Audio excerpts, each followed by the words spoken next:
औरतिया के जियते पहुंचा दलन। अब बुढ़वा बाबू भेद छुपावे के मल्ले डिब्बा में पानी लहलस, पेट गड़ले का बहाना कई के धीरे से सिवान दबाउला सारावा। बुढ़वा अब सोचा था कि हम बच जाब, तब ले बुढ़िया आइल हो बाबू। अब आरती के देख के बुढ़िया सोचत है कि कहोई आरती है बा का, तब ले आरती करीबाई गईली। अब बुढ़िया जाए कि अपने बेटा संजय के भर अखबारी पकड़लस और जोर से चिल्लाए के रोवत है, अरे लाल हो लाल। ये तो डाइन खड़ी है, डाइन। कहाँ खड़ी हो? ये समनवा करतलिए भैया मत दे कहाँ डैनिया खड़ी हो? अरे संपतवा समनवा हो। रेला बाबू मनाई हो जी बा पागल। यार हथवा कैले का जरूरत है? बा हमार सीधा यन पड़ाला यार कला। अरे यार इनका रखिए फूट जाई। अरे भैया कर आँख के मल्ले हम बदनाम हुई हो पागल कहीं का पब्लिक का समझी। आप नारायण दास ज्वेलर्स भैया का झूसी में दुकान बा, बहुत बढ़िया ईमानदार व्यक्ति। सोनार उनार का पैसा जल्दी मिलत ना, जे बहुत ईमानदार होला वही का मिलेला। आपके पैसा से लगल कि आप ईमानदार व्यक्ति हैं। केहू के गर्लफ्रेंड उरेंड भी हुई है तो लाकी टोकी देवे के रही तो जाए के दे दिया। एक लाकिट जवान 4-5 गो लड़किन के देहलस। एक लाकिट एक महीना में झगड़ा हो जाए, मोर लकिटिया दे, लाकिट ले ली बसु के पटाई ले, वही लकिटिया दिखा के तब बिरहा पर ध्यान दे। देखी इनकर बात तक ऐसा ये बता दे, लेकिन बिरहा पे हम सोचत ला क्लोज करी कहे से हमन का टाइम होत बा। और भैया के तरफ से 151 रुपए का पुरस्कार, बहुत बहुत प्रणाम।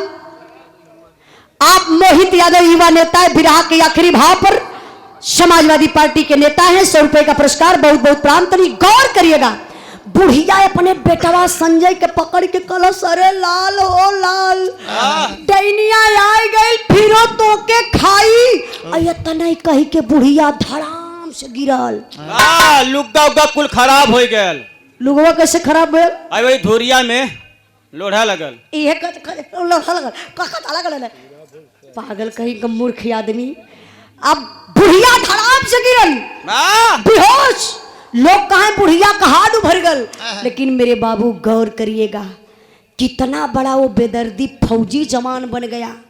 जो विधवा बेचारी भटक रही थी, आती अपने फौजी सैया के पैर पर गिरती है, और तब ले संजय ये बाबू खींच कर तमाचा यही मलपटवे पर आरती के चला दलन। आरती धरती पर कई ढलमुनिया खाए लगल।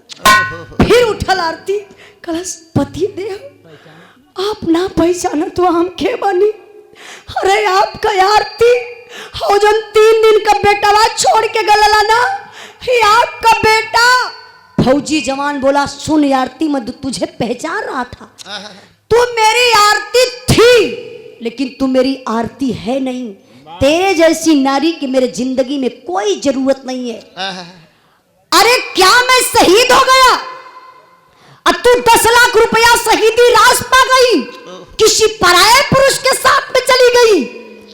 मैं शहीद हुआ था ना कि मेरा परिवार शहीद हुआ था। मैं देश की रक्षा कर सकता हूँ, तू मेरे परिवार की रक्षा नहीं कर पाई। तबले तो बाबू वही पब्लिक में से जवान उठकर खड़ा हुआ, लगा कसम धराने, अरे संजय तुझे झंडे तिरंगे की कसम, तेरी वर्दी की कसम, तुझे धरती माँ की कसम संजय, अगर आरती को एक तमाचा छुआ तो मुझे पहचान है मैं कौन हूँ। संजय उठकर खड़ा हो गया, दौड़ के जाकर के गले मिलने लगा। अच्छा वो कौन व्यक्ति था? देवानंद फौजी जो आरती को बचाया था। तब बोले भैया हो, 1 मिनट तनी बोल रही, कहानी वही पकड़ ले रही हैं आप लोग।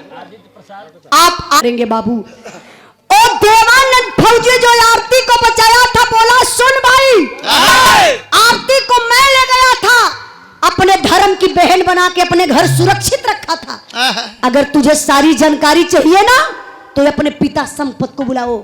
अब भैया संपत लगल खोजाए, संपत का पता ही ना चलत क्यों।